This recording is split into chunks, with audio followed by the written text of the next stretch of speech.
Baiklah, kita ketemu lagi di mata kuliah Arsitektur dan Organisasi Komputer. Kali ini kita akan bicarakan materi set instruksi. Nah, karakteristik dan fungsi daripada set instruksi. Set instruksi sendiri itu adalah kumpulan dari instruksi-instruksi yang berbeda-beda yang dapat dijalankan oleh CPU. Nah, operasi dari CPU itu ditentukan oleh instruksi-instruksi yang dilaksanakan atau yang dijalankan. Nah, inilah yang kita sebut dengan instruksi mesin atau instruksi komputer. Nah, elemen-elemen dari instruksi mesin atau set instruksi itu terdiri dari 4. Ada operation code, ya, kemudian ada source operand reference, ada result operand reference, kemudian ada next instruction reference. Nah, source dan result operands itu dapat berupa salah satu di antara 3 jenis berikut, yaitu bisa di main or virtual memory, bisa di CPU register, bisa di I/O device. Nah, desain set instruksi itu merupakan masalah yang sangat kompleks yang melibatkan banyak aspek, diantaranya kelengkapan set instruksi, ortogonalitas, dan juga kompatibilitasnya. Nah, selain ketiga aspek tersebut juga melibatkan beberapa hal, misalnya operation repertory, data type, register, dan addressing. Format instruksi itu terdiri dari 16 bit, di mana 6 bits itu untuk operand reference, 6 bits untuk operand reference, dan 4 bitsnya adalah opcodes. Nah, instruction type itu adalah untuk tipe data processing, tipe data storage, data movement, dan program flow control. Kemudian jenis-jenis operand, ada address, ada number, ada karakter, dan juga ada logical data. Nah, jumlah alamat untuk addressing ini, dia ada 3 alamat, ada 2 alamat, 1 alamat, dan 0 alamat. Kalau dia menggunakan 3 alamat, maka formatnya adalah hasil operand 1, operand 2. Nah, set instruksi 3 alamat punya beberapa instruksi, ya, misalnya sub untuk pengurangan, APY atau MPY untuk mengalihkan, kemudian adds untuk menambahkan, dan dips itu untuk membagi. Contoh misalnya ada persamaan Y sama dengan A minus B dibagi C ditambah D dikali E. Di sini kita uraikan, ya, untuk A minus B nanti kita akan simpan hasilnya di Y untuk hasil sementaranya. Kemudian D dikali E kita simpan di T sebagai hasil sementaranya. Kemudian C ditambah T itu hasilnya disimpan di T. Kemudian Y itu akan dibagi dengan T. Ini hasilnya adalah Y. Sehingga dengan demikian kalau kita menggunakan 3 alamat, maka untuk menuliskan perintahnya, yang pertama itu adalah sub Y, A, B. Artinya apa? A dikurangi dengan B, hasilnya disimpan di Y. Yang ini. Ya, kemudian multiply, kita kalikan T, D, E. Ya, T sama dengan D kali E. Hasil perkalian D dikali E disimpan di T. Kemudian selanjutnya C ditambah T, ya, add T, C. Jadi T sama dengan T ditambah C. Kemudian selanjutnya itu adalah Y dibagi dengan T, ya, dip Y, T. Jadi hasilnya disimpan di Y dari pembagian Y dibagi T. Nah, maka kalau kita menggunakan 3 alamat ini, kita dapatkan 4 operasinya. Kemudian selanjutnya 2 alamat, terdiri dari operand 1 dan operand 2. Operand 1 ini merangkap sebagai hasil. Ya, sama seperti tadi contohnya, Y sama dengan A minus B dibagi C ditambah D dikali dengan E. Nah, yang pertama nilai A kita masukkan ke nilai Y, move Y, A, maka Y nilai A masukkan ke Y. Kemudian sub Y, B, Y, maka B kita masukkan nilainya ke Y. Tapi di sini hasilnya sudah melalui proses pengurangan, yaitu nilai Y yang kita masukkan dari nilai A tadi itu dikurangi dengan B. Jadi A minus B maka diwakili oleh Y minus B, hasilnya disimpan di Y. Maka Y itu adalah hasil pengurangan A dan B. Kemudian selanjutnya nilai D kita masukkan ke T, ya. Kemudian selanjutnya kita kalikan antara nilai T dengan nilai E dan hasilnya disimpan di T, yaitu D tadi dikalikan dengan E, kemudian hasilnya disimpan di T. Kemudian selanjutnya nilai C itu kita tambahkan dengan T. Ya, T tadi adalah D kali E, kemudian ditambah nilainya dengan C. Jadi add T, C. Kemudian selanjutnya kita bagi Y, T. Y, T dibagi, hasilnya disimpan di Y. Ya, itu adalah untuk dua alamat. Kemudian untuk satu alamat itu terdiri dari satu alamat operan. Hasilnya akan disimpan di akumulator. Misalnya sub B. Maka mempunyai arti dalam algoritmiknya, akumulator itu sama dengan nilai akumulator dikurangi dengan B. Jadi nilai akumulator sendiri yang sudah ada di akumulator dikurangi dengan B, hasilnya disimpan di akumulator. Jadi hasilnya kurangkan isi dari akumulator dengan isi register B, hasilnya disimpan di register akumulator. Sama seperti tadi, Y sama dengan A minus B dibagi C ditambah D dikali E.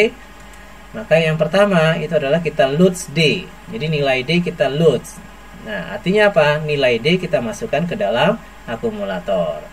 Kemudian selanjutnya nilai yang ada di akumulator kita kalikan dengan E. Kemudian kita tambahkan dengan C, add C. Jadi nilai yang ada di akumulator kita tambahkan dengan C, hasilnya juga disimpan di akumulator. Jadi tahap ini D kali E, kemudian ditambah C, nilainya sudah kita dapatkan dan disimpan di akumulator. Nah, selanjutnya hasil ini kita simpan ke Y. Jadi store Y. Jadi kita pindahkan, kenapa? Karena akumulator mau kita pakai untuk penjumlahan pengurangan A minus B. Maka kita selamatkan dulu nilai akumulatornya, simpan di Y. Kemudian selanjutnya kita loads nilai A masuk ke dalam akumulator. Kemudian kita kurangkan nilai akumulator dengan B. Kemudian kita bagi dengan Y. Ya, jadi nilai yang ada di akumulator dibagi dengan Y. Maka A minus B dibagi dengan hasil daripada C tambah D dikali E. Ya, maka selanjutnya kita store Y. Jadi kita pindahkan nilai yang akumulator ke dalam Y. Nah, maka kita butuh berapa operasi? 1, 2, 3, 4, 5, 6, 7, 8 operasi. Nah, bagaimana kalau dengan 0 alamat? Maka kalau dia 0 alamat, maka dia hanya terdiri hanya satu saja, yaitu opcodes-nya saja. Maka yang 0 alamat ini itu lebih ke operasinya pakai stack. Ya, misalnya sub. Ya, ini hanya satu opcode saja. Artinya apa? Dalam algoritmnya kita kurangkan nilai yang ada di stack di bawahnya, kemudian dikurangi dengan stack yang ada di atasnya. Oke, kita ambil contoh tadi. Y sama dengan A minus B dibagi C ditambah D kali E. Yang pertama, kita push A. Nilai A kita masukkan ke dalam stack. Maka stack akan berisi nilai A. Ini stack yang paling atasnya. Kemudian push B. Maka kita masukkan nilai B ke dalam stack. Maka nilai B akan berada di atas stack daripada A. Maka stack yang paling atas itu sekarang adalah B. Kemudian sub. Kita lakukan pengurangan. Maka dia akan lakukan seperti tadi, yaitu stack yang ada di bawahnya A akan dikurangi dengan stack yang ada di atasnya B. Ya, maka dia disimpan di stack yang paling atas. Kemudian kita masukkan dalam stack lagi nilai C. Kemudian kita masukkan di dalam stack nilai D. Jadi push C, push D. Nah, kemudian kita masukkan lagi dalam stack adalah nilai E. Jadi urutannya C, D, dan E. Jadi yang paling atas itu di dalam stack adalah nilai E. Nah, maka kita lakukan perkalian. Maka yang dikalikan apa? Nilai stack yang berada di bawah daripada E, yaitu D, akan dikalikan yang berada di paling atas, yaitu E. Maka D kali E. Kemudian selanjutnya kita add. Nah, perintah add artinya apa? Stack yang paling atas apa? D dan E. Sedangkan yang C kita akan ditambahkan dengan D kali E. Selanjutnya kita bagi, ya, dips. Maka dia akan membagi stack yang berada di nilai A minus B akan dibagi dengan stack yang paling atas. Ya, maka selanjutnya kita pop Y. Ya, artinya nilainya kita panggil. Jadi nilai hasil yang perkalian yang paling atas yaitu A minus B dibagi C tambah D kali E itu akan disimpan di Y. Nah, itu kalau dia menggunakan 0 alamat. Kemudian model pengalamatan itu kita kelompokkan, ada namanya immediate addressing, ada direct addressing, ada indirect addressing, ada register addressing, kemudian ada register indirect addressing, displacement addressing, dan stack addressing. Ya, jadi kalau kita lihat ini beberapa bentuknya. Jadi kalau immediate dia langsung di operasinya sama dengan A. Sedangkan direct dia adalah IA-nya itu adalah sama dengan A. Sedangkan indirect IA sama dengan A, A-nya tidak langsung. Kemudian register IA sama dengan R, register indirect IA-nya sama dengan R, tapi nilai R yang tidak secara langsung. Sedangkan displacement adalah IA sama dengan A ditambah nilai yang ada di R secara tidak langsung. Sedangkan stack dia menggunakan top of stack-nya. Kemudian tipe operasi ada data transfer, arithmetic, logical, konversi, I/O, sistem kontrol, dan transfer of control. Data transfer dia menggunakan specific source destination, kemudian ada amounts of datanya. Ya, kemudian arithmetics itu terdiri dari beberapa operasi aritmetik, yaitu penjumlahan, pengurangan, pembagian, dan perkalian. Kemudian juga ada sign integer, kemudian ada operasi dalam bentuk floating point maupun fixed point, kemudian ada operasi lainnya increment, decrement, dan negasi. Kemudian logical, dia menyediakan operasi boolean and, or, dan not. Dia akan mengoperasikan bit, would, maupun alamat dalam membentuk operasi fungsi. Sedangkan conversion, itu dia akan melakukan instruksi yang mengubah format data, misalnya dari binary to decimal. Nah, ini contoh lagi operasi shift dan rotate operation. Ya, kalau shift dia berarti menggeser, jadi dia akan menggeser nilainya. Nah, ini biasanya dalam bentuk bits, jadi bit biner. Nah, yang nilai yang keluar dari misalnya ini terdiri dari 16 bit, kalau kita geser ke kanan, maka yang nilai keluar yang paling kanan itu tidak akan balik lagi ke yang paling belakangan. Jadi otomatis dia hanya menggeser saja. Jadi dia akan diisi oleh nilai-nilai baru yang ada di belakangnya, termasuk kalau misalnya geser kiri. Sedangkan untuk operasi rotate, namanya rotate adalah dia berputar, maka nilai yang kita rotate yang keluar dari bits ini, maka dia akan balik lagi ke belakang. Ya, kalau dia geser kanan, maka dia dibalikkan ke kiri. Kalau dia putar kiri, maka dia akan dibalikkan ke yang paling kanan. Nah, itu konsepnya shift and rotate operasi. Kemudian input dan output menggunakan instruksi spesifik, digunakan untuk proses instruksi pemindahan data, kemudian untuk kontrol ya DMA. Kemudian sistem kontrol merupakan instruksi khusus yang hanya bisa dieksekusi di saat prosesor dalam keadaan khusus. Contohnya membutuhkan specific state untuk ring 0 pada 80386. Kemudian bisa menggunakan kernel mode, kemudian juga digunakan pada sistem operasi. Kemudian ada transfer of control, ini yang dilakukan oleh instruksi itu sendiri. Contohnya adalah percabangan, loncat, dan sebagainya. Atau misalnya yang lainnya adalah subroutine call. Jadi ini dia lebih ke modular. Ini contohnya kalau kita gunakan instruksi percabangan. Jadi misalnya ada instruksi sub x, y. Nah, di sini akan dibandingkan apakah hasilnya sama dengan 0 ketika x dikurangi dengan y. Nah, jika hasilnya adalah 0, maka dia akan loncat ke alamat 211. Maka alamat 211 dia akan loncat ke sini kalau kondisinya x dikurang y sama dengan 0. Ya. Sedangkan di sini adalah hasil percabangannya di 202.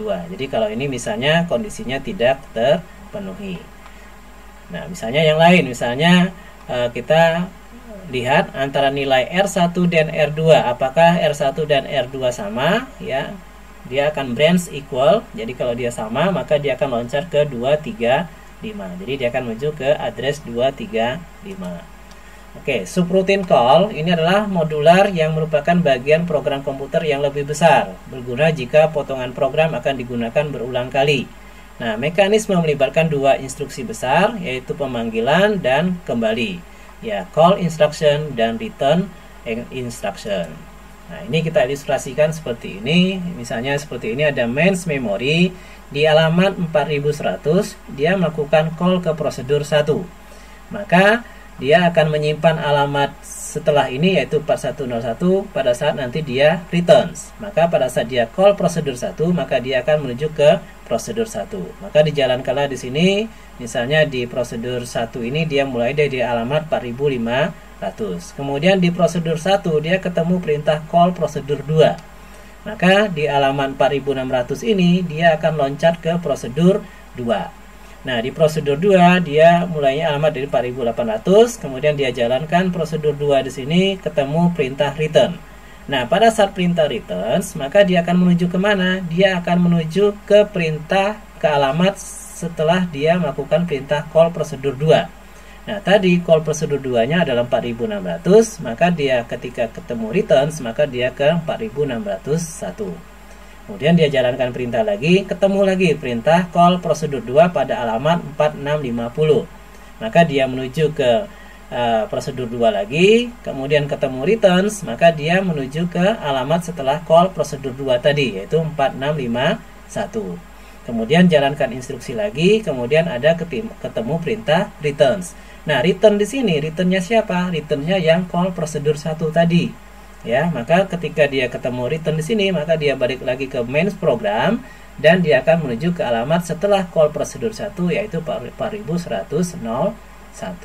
Maka di sini, maka dia terus langsung jalan di program utamanya. Jadi kalau kita gambarkan seperti ini.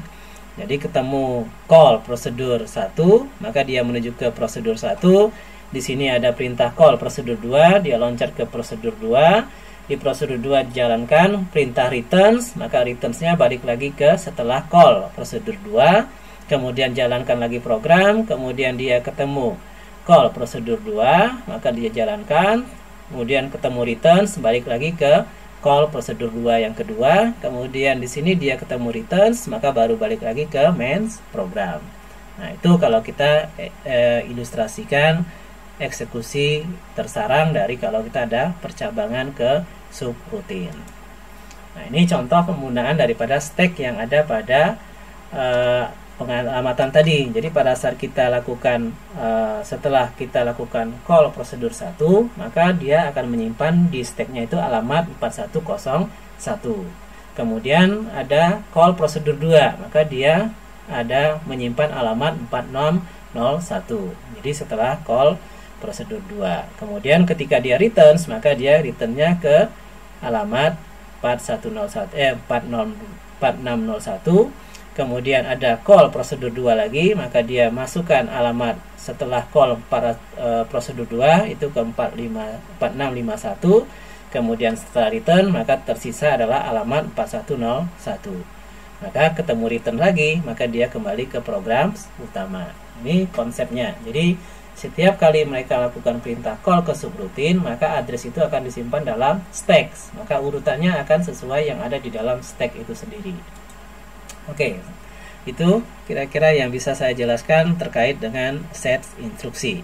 Ya, mudah-mudahan penjelasan singkat ini bisa memberi gambaran tentang apa itu set instruksi. Demikian, terima kasih.